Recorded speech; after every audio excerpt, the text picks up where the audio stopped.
반갑습니다. 송주준입니다. 총선에서 압승을 거두고 난 뒤에 야인으로 돌아가겠다라면서 정계를 떠났던 양정철 씨의 최근 행보가 눈길을 끌고 있습니다. 그도 그럴 것이 마찬가지로 자기 자리가 아닌 것 같다라고 하면서 청와대를 떠났던 탁현민 씨가 되돌아오지 않았습니까?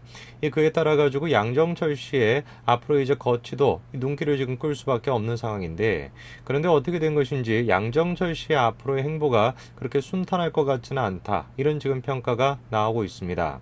친문이라고 해가지고 거대하게 우리가 한 덩어리로 묶어버릴 수도 있지만 그 내막을 살펴보게 된다면 또 치열한 그 사이에 또 갈등 구조가 있는 것인데, 임종석 그리고 또 김경수 그리고 또 이재명 그 사이에 이제 양정철까지 이 지금 세력들 사이의 다툼이 아직까지 가시화되지는 않았지만 앞으로 드러날 것이다, 이런 지금 예측이 나오고 있습니다. 관련 내용 같이 한번 좀 보시죠. 자, 양정철 씨는 선거에서 압승을 거두고 난 뒤에 이런 얘기를 남기고 떠났죠. 다시 야인으로 돌아가겠다라고 하면서 정계를 떠났었는데, 해당 내용에 대해서 민경호 의원은 다음과 같이 비판했었습니다. 선거 개입에 대해서 감당할 수 없는 일이 벌어져 피신한 것이다 라면서 비판했습니다. 자, 당시 이제 민경호 의원은 이렇게 얘기했었는데요. 총선에서 더불어민주당이 압승을 거두는데 가장 큰 공을 세운 사람은 볼리비아와 중국을 바쁘게 다니며 전자개표를 공부한 양정철이라는 걸 알고 있다. 그런 그가 선거 결과가 나오자마자 무섭고 두렵다며 정치를 떠나겠다라고 했다. 뭐가 무섭고 두려웠습니까? 누가 무슨 협박이라도 한 것입니까? 이런 식으로 이제 비판했죠. 자, 아무래도 지금 민경호 의원이 볼리비아를 언급한 거는 모랄레스 대통령에 대해서 얘기한 것 같은데요. 이 볼리비아의 대통령이 대선 부정 논란에 휩싸여서 결국 사퇴하지 않았습니까? 민경호 의원이 지금 비판하는 것처럼 도대체 뭐가 무섭고 뭐가 두렵다라는 것이냐, 선거에서 압승을 거뒀는데 도대체 뭐가 무섭다라는 것일까, 많은 분들이 그 점에 대해서 궁금해했었습니다.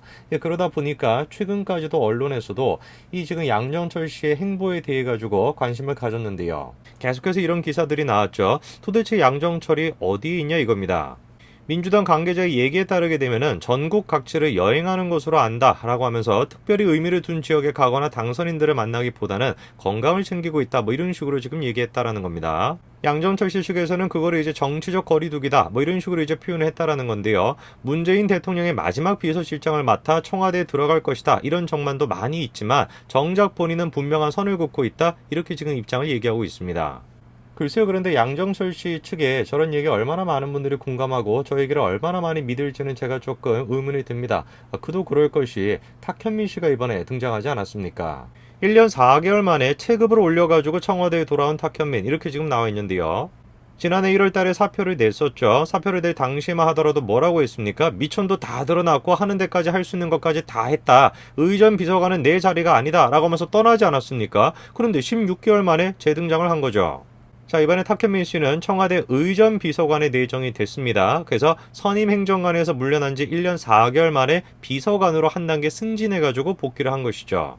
글쎄요, 상황이 지금 이렇다 보니까 당시 이제 사표를 낼 때 자유한국당 측에서 뭐라고 비판했었습니까? 사직서 제출과 관련해가지고 의전 비서관 승진을 위한 벼랑 끝 사직 쇼다, 뭐 이런 식의 의심이 있다라고 얘기했는데 그 얘기가 사실이었던 거 아닌가, 이런 생각이 좀 듭니다. 탁현민 씨가 이런 식으로 되돌아옴에 따라 가지고 야권에서는 바로 이제 공세를 시작하고 있습니다. 그런데 이 공세 자체가 야권에서만 있는 것이 아니라 여론도 마찬가지로 비판적이고 언론도 마찬가지로 비판적인 입장이 지금 많습니다. 그러다 보니까 이제 질문이 생길 수밖에 없는 것이죠. 문재인 대통령은 뭐가 그렇게 급해가지고 탁현민을 청와대로 저렇게 빨리 다시 복귀를 시켰을까? 이 점에 대해서 우리가 좀 생각을 해봐야 될 것 같습니다. 양정철과 탁현민 그리고 문재인 대통령 세 사람의 친분은 널리 지금 알려져 있죠. 자, 뿐만 아니라 임종석과의 관계도 좋은 것으로 알려져 있었습니다. 탁현민 씨가 이제 페이스북에 이런 식으로 올린 거를 보시게 되면은 무슨 뭐 도쿄에 같이 여행을 간 이런 사진까지도 올려가지고 친분을 과시했었죠. 자, 그런데 일각에서는 양정철과 임종석 간의 관계가 썩 그리 좋은 것은 아니다, 이런 얘기도 있었습니다. 실제로 양 원장이 자발적으로 청와대 입성을 고사한 게 아니라 타의에 의해서였고, 지금도 문 대통령이 절대적으로 신뢰하지는 않는다라고 하는 얘기가 몇 년 전에도 나왔었죠. 내용을 보시게 되면 문재인 정부 출범 당시에도 양 원장이 임종석 전 대통령 비서실장과의 파워게임에서 밀려가지고 청와대에 입성하지 못했다, 이런 말이 돌았다라는 겁니다. 참모진 진용이 완성되고서도 양 원장이 자리를 이제 찾지를 못하니까 포금하면서 괴로워했다, 이런 식의 전언도 있었다라는 거죠. 자, 실제로 당시에 한 여권 관계자가 뭐라고까지 얘기를 했냐, 문 대통령은 고분고분한 김경수 지사 같은 스타일을 좋아하지 튀는 스타일엔 거부감을 갖는다, 이런 얘기를 하고, 심지어 뭐라고 합니까? 양 원장이 이미 문 대통령의 눈밖에 났을지도 모른다라는 것이다, 이런 얘기까지도 했죠. 자, 그러니까 탁현민 같은 사람이 자신의 페이스북에서 임종석과 양정철 여행 가는 사진 이런 것까지도 올려가지고 친분을 과시하기도 했습니다만, 일각에서 나왔던 얘기는 뭡니까? 임종석과 양정철 사이의 관계가 그렇게 좋지가 않다라는 것이죠. 임종석 같은 경우는 김경수 그렇게 친문 라인으로서 탄탄하게 돼 있지만, 오히려 양정철 같은 경우는 친문 라인의 눈에서부터 벗어나 있다, 이런 얘기가 당시에도 나왔던 것입니다. 자, 그거를 지금 뒷받침할 수 있는 얘기가 뭐냐면은, 양 원장이 국정원장을 만나는 장면이 언론사 카메라에 찍히지 않았습니까? 보도까지도 됐었죠. 근데 그런 것들이 찍힐 수 있었던 배경 자체가 내부에서 이야기가 새어 나왔기 때문에 가능하다, 이런 얘기죠. 여러분도 아마 기억하실 겁니다. 양정철 씨가 서훈 국정원장을 만나는 장면이 언론사 카메라에 담겼었죠. 해당 내용이 보도가 됐었을 때도 여권 내부에서도 사고 쳤다라는 말이 마치 기다렸다라는 것처럼 튀어나왔었죠.